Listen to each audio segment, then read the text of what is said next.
vers l'homme et l'amena vers l'homme.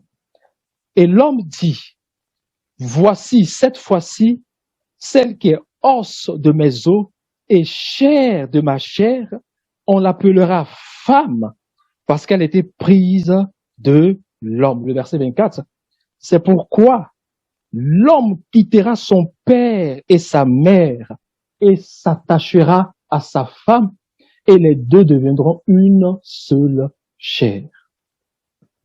Au travers de ce passage, la Bible nous parle de l'épouse dont nous sommes en train de parler maintenant.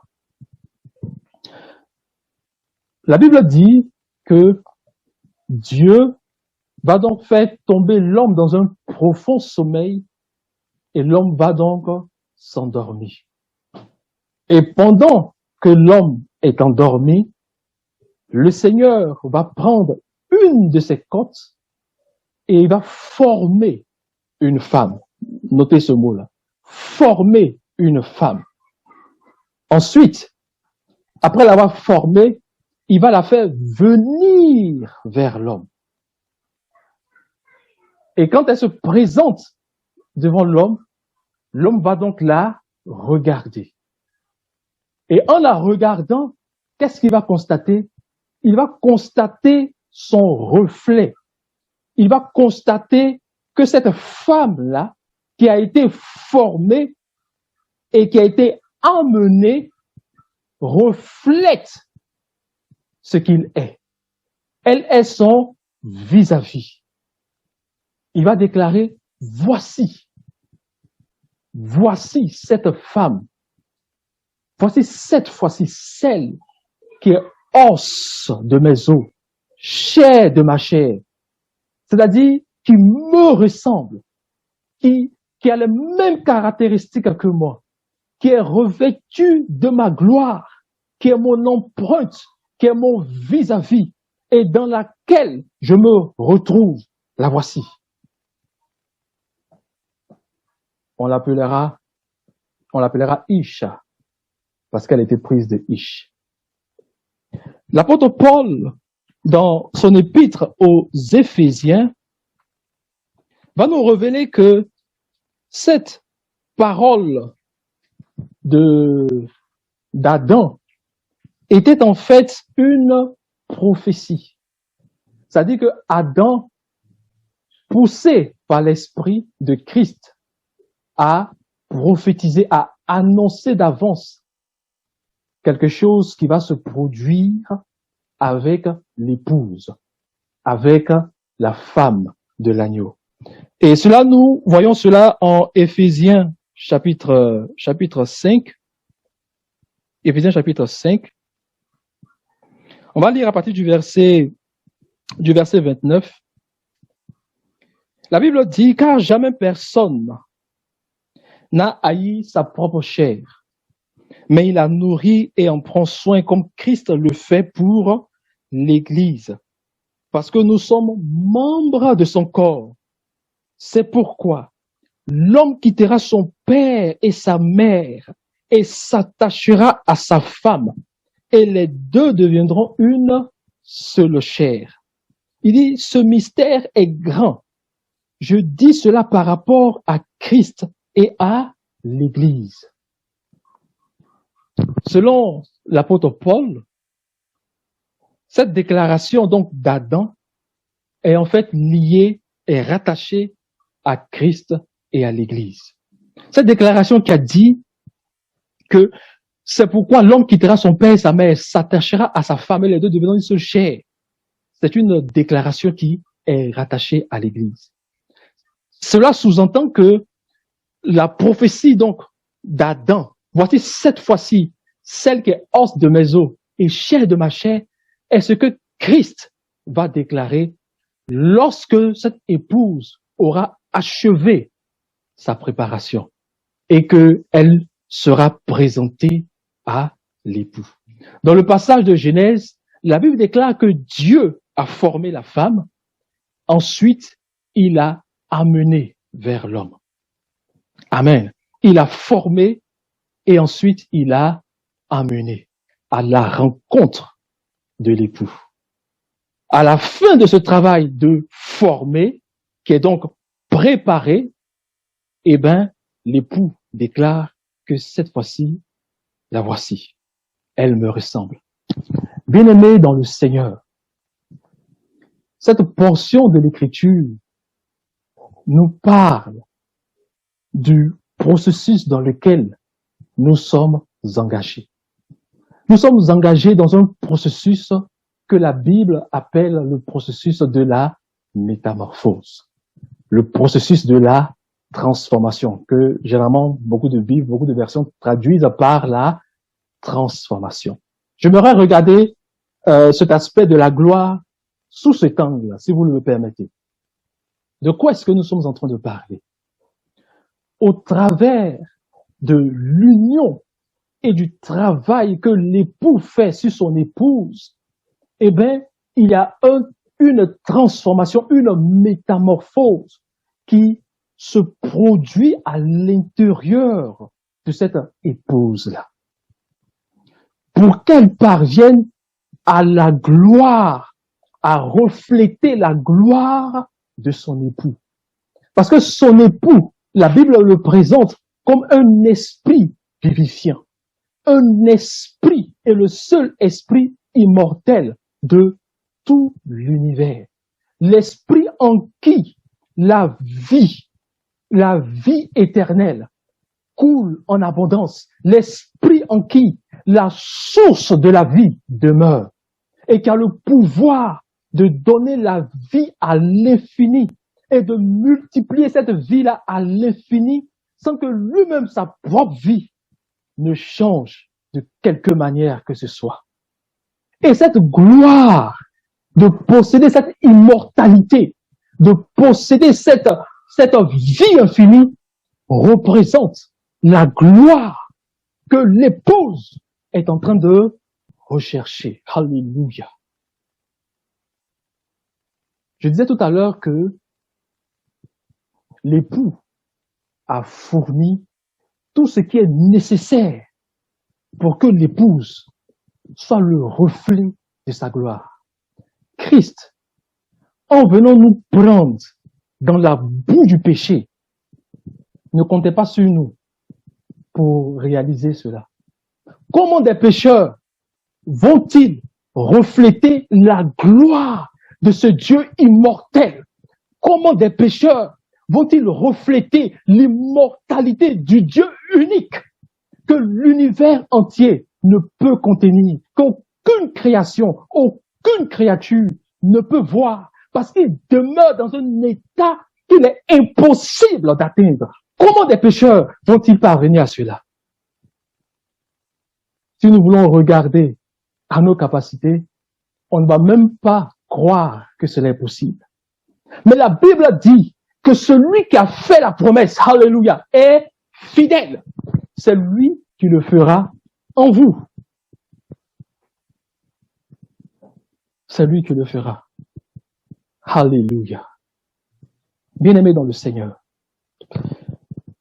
Alors, on va lire quelques passages et puis je vais faire un commentaire sur le principe, c'est la notion de la métamorphose dans laquelle nous sommes engagés. On va lire, si vous le permettez, on va lire Marc chapitre, on va lire 2 Corinthiens chapitre 3, le verset 18. 2 Corinthiens chapitre 3, le verset 18. On va pas lire tous les références parce que je regarde en même temps mon heure. 2 Corinthiens chapitre 3, 2 Corinthiens chapitre 3, le verset 18.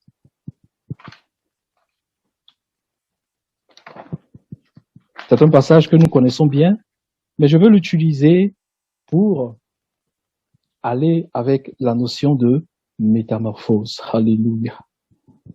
Il dit, nous tous, qui le visage découvert, contemplons comme dans un miroir la gloire du Seigneur. Nous sommes transformés en la même image de gloire en gloire par le Seigneur l'Esprit. Première vérité que je vous demande de souligner, c'est que l'apôtre Paul nous dit que la préparation de l'épouse pour la gloire est un processus. Parce qu'il dit que nous sommes transformés de gloire en gloire par le Seigneur l'Esprit. Donc, nous sommes déjà dans un certain niveau de gloire. Et nous évoluons de gloire en gloire. Notre progression normale doit donc être une progression de gloire en gloire. Ensuite, il dit, nous sommes transformés. Le mot grec qui est employé dans ce passage, c'est donc métamorpho. Métamorpho. Alors, ce mot, il est très intéressant parce que il est composé d'un préfixe, méta, et puis du mot en lui-même, morpho. Méta, donc ce préfixe, qui est le plus souvent une préposition, signifie avant, il signifie aussi après. Et puis, morpho signifie forme, la forme par laquelle une personne ou un objet frappe aux yeux, frappe à la vision, frappe au regard. Donc la forme, d'accord, la forme avec laquelle un objet ou une personne frappe les yeux, frappe le regard. Et métamorpho, qu'on a traduit par transformer, signifie en fait métamorphoser. C'est ce mot-là qui a donné métamorphoser en français. Et métamorphoser, qu'est-ce que ça signifie? Métamorphoser signifie quitter une première forme et entrer dans une autre forme qui n'a absolument rien à voir avec la forme de départ. C'est ça, métamorpho. Donc, ce que Paul déclare dans ce passage, c'est que la forme que nous avons présentement n'est pas la forme définitive.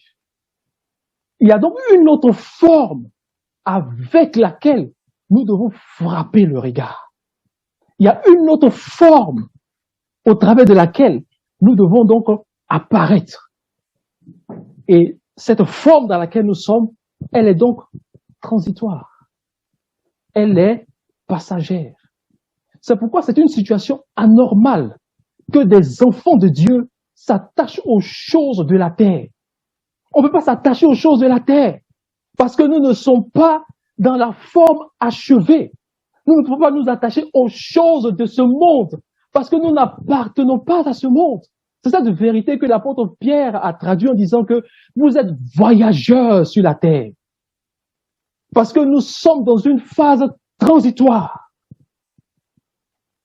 On ne peut donc pas, en tant qu'enfant de Dieu, être satisfait de notre marche actuelle. Un chrétien qui est satisfait en ce moment-là n'a rien compris de son engagement. Il n'a rien compris de ce que le Seigneur attend de nous. Une église qui se satisfait, comme l'église de la Odyssée, qui déclare « Je suis riche, je me suis enrichi, je n'ai besoin de rien », n'a absolument rien compris. Elle a abandonné la préparation. Elle a abandonné son engagement. Bien-aimés dans le Seigneur, nous sommes dans une phase transitoire. Deux vérités importantes nous permettent de saisir cela. Avant de poursuivre, j'aimerais dire que dans le livre, dans les évangiles, là où Jésus a été transfiguré en Marc chapitre 9, le mot transfiguré, c'est le même mot qui est employé, c'est le mot métamorpho.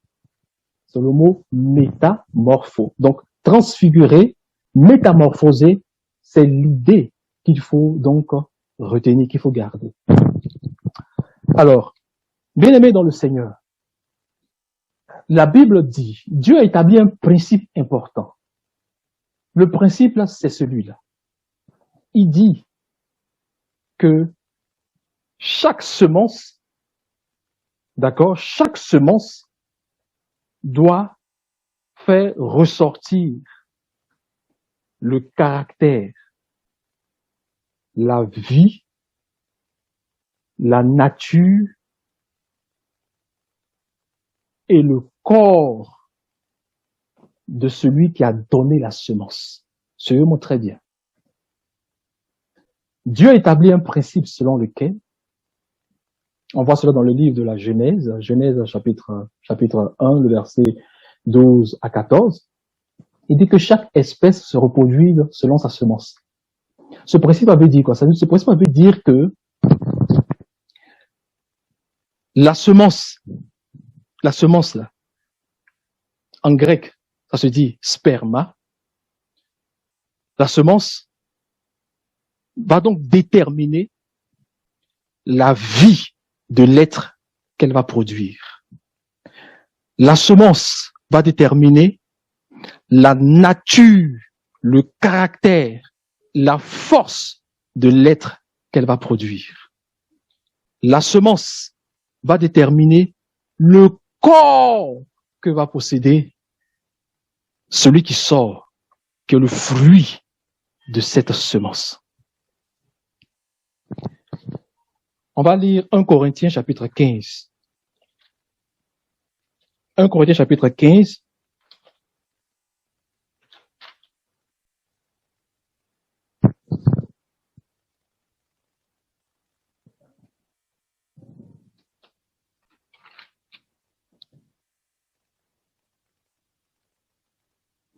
Amen.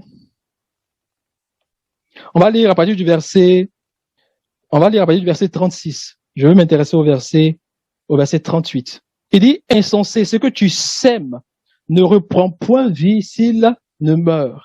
Et ce que tu sèmes, ce n'est pas le corps qui naîtra, c'est un simple grain de blé peut-être, ou de quelque autre semence. Puis Dieu lui donne un corps comme il lui plaît.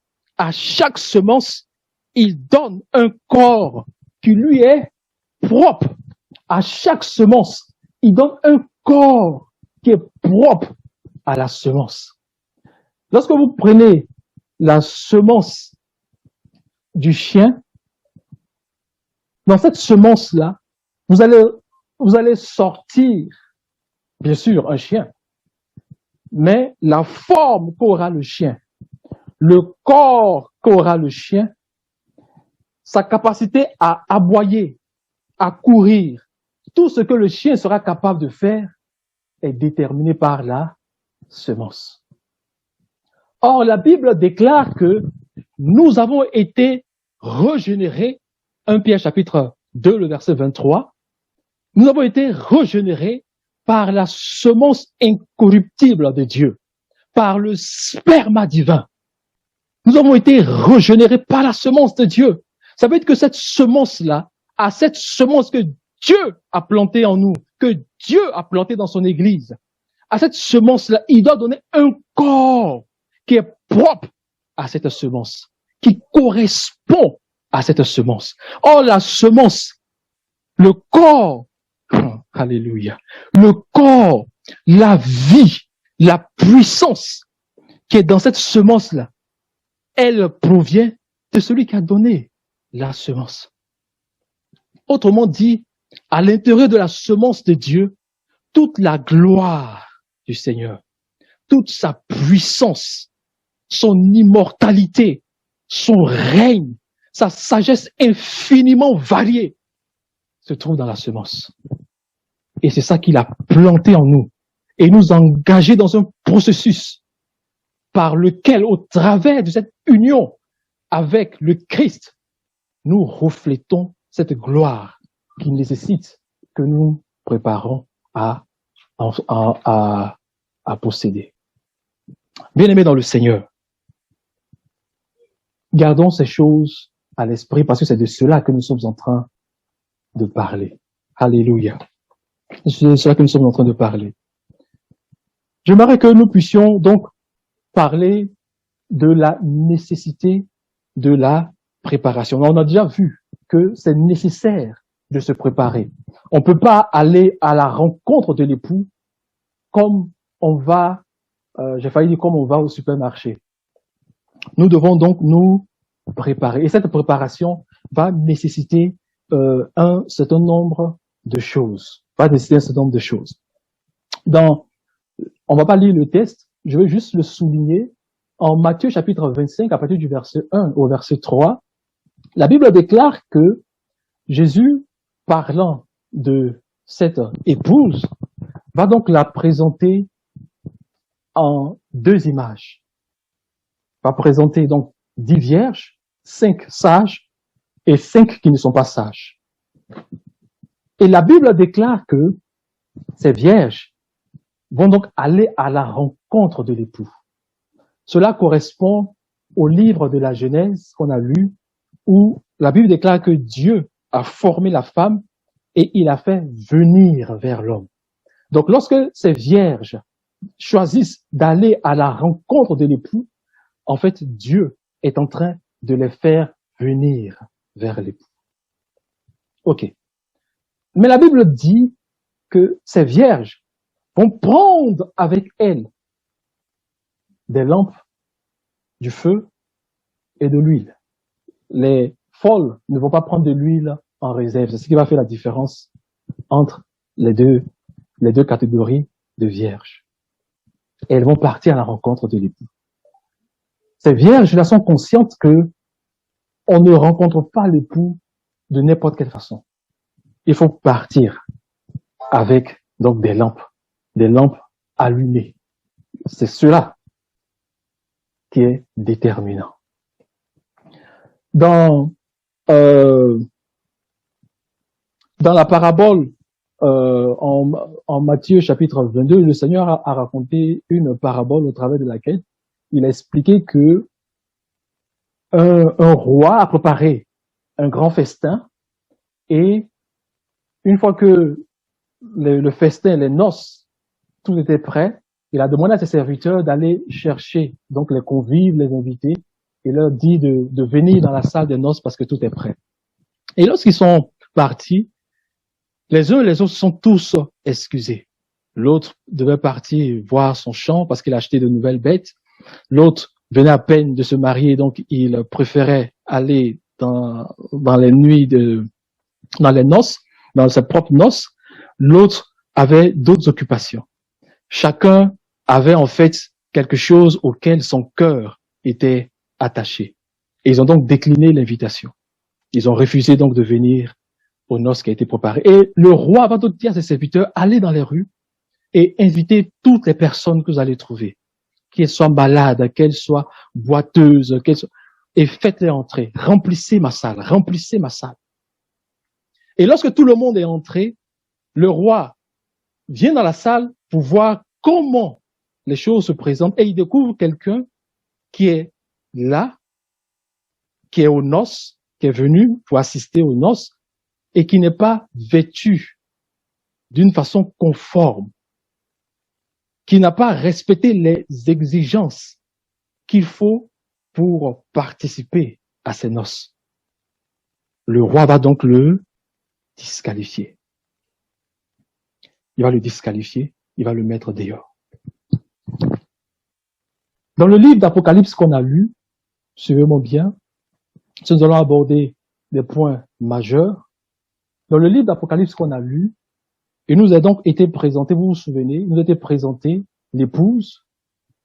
Dans l'un des passages, elle était vêtue de fin lin, éclatant et pur, qui représente les œuvres justes des saints. Et dans l'autre passage, elle s'est parée de bijoux pour se présenter donc à son époux. Bien-aimés dans le Seigneur, nous avons parlé de la nécessité de se préparer, mais il est bon également de comprendre, et c'est ce qui fait, j'allais dire, le charme et en même temps le côté délicat de la préparation, c'est que il y a un vrai fin lin et il y a un faux fin lin.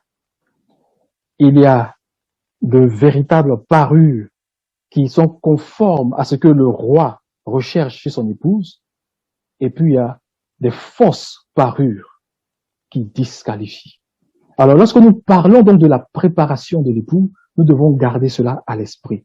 Et même la gloire, il y a une véritable gloire, celle de l'époux qu'il communique à l'épouse.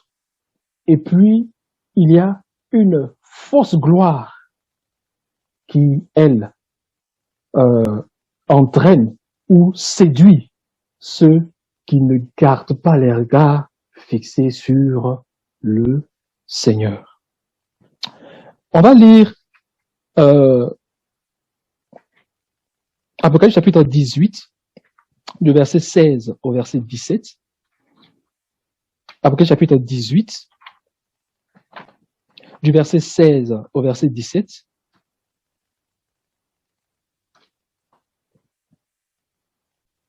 Donc, on garde à l'esprit, on a déjà lu les deux chapitres d'Apocalypse où il est mentionné donc le fin lin et la parure. On garde cela à l'esprit.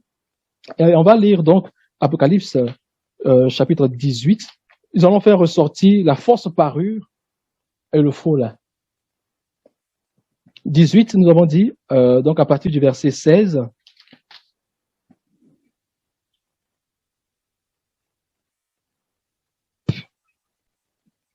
il dit, et diront, malheur, malheur, la grande ville qui était vêtue de fin lin, de pourpre, d'écarlate et parée d'or et de pierres précieuses et de perles.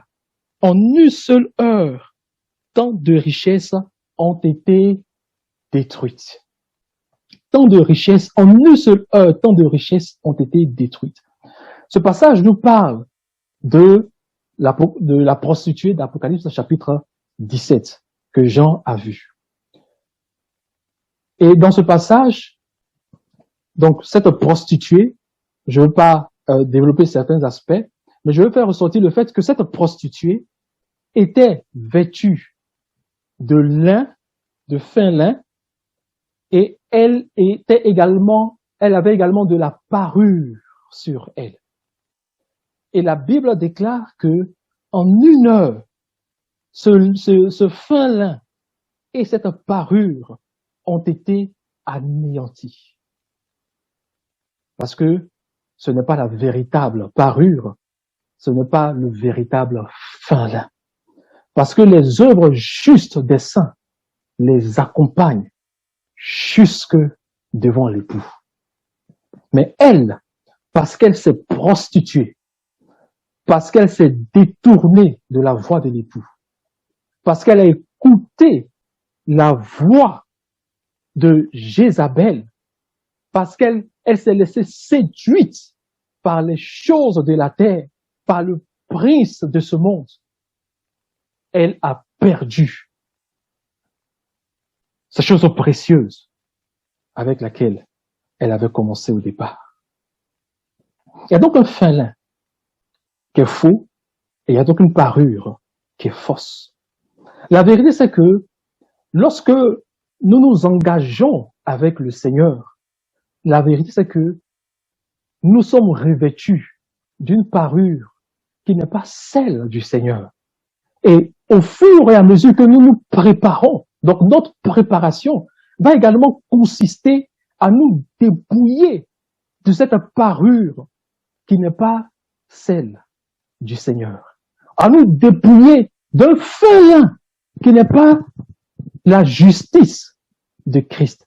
Parce que vous vous souvenez que Apocalypse a dit que le fin lin, ce sont les œuvres justes des justes. Le fin lin, c'est la justice des enfants de Dieu. C'est quoi la justice de Dieu?